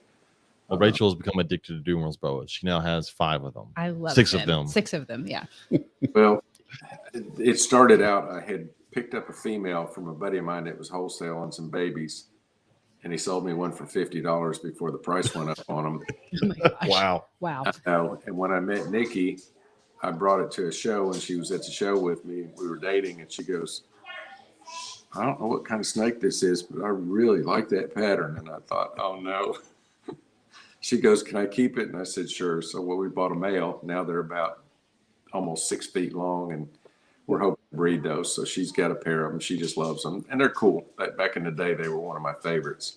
They're one of the coolest looking boas. They are. I've got white-lipped pythons, black-headed pythons, got sabu pythons. I've always loved those. So I've got a smorgasbord of stuff, just a mixture of things. And I love the shows. It's in my blood. Snakes will always be in my life until I'm gone. You know, I started out as a little boy, and I still enjoy seeing them, catching them. You know, sometimes when we've got a show close by, I'll take some guys that have never been in the swamps with cottonmouth, and I'll take them out and show them some cottonmouth. And actually, Mickey's wife caught her first cottonmouth with tongs, and she just had a ball in the swamps. So it's fun to teach people about the animals that, you know, they're just not as dangerous as everybody thinks they are. They are when they fight, but they're not as aggressive as people think. That's what we've talked about. We found several cottonmouths, and not a single one has chased us yet, and I feel cheated. No, I haven't. I can't find the ones that chase you. I think maybe that species, it's a subspecies. You got to really search hard for it. It's a certain one, and I think it died out because every time they chased somebody, they shot it. So the genetics are gone for the chasing cottonmouth. But and I understand that too, because when somebody's afraid of a snake, for example, if you're walking along the bank of a creek and you get between a big water snake and the creek, and you hear something, he's headed for the water, and he doesn't care if you're standing there or not. He'll crawl right across your feet headed for the water. The average person that's afraid of a snake thinks that snake tried to attack him. Of course, they're dancing and jumping and climbing trees and everything, trying to get away from it. All it wants to do is get in the water and get away from you. And I've never seen cottonmouth try and chase anybody. Yeah.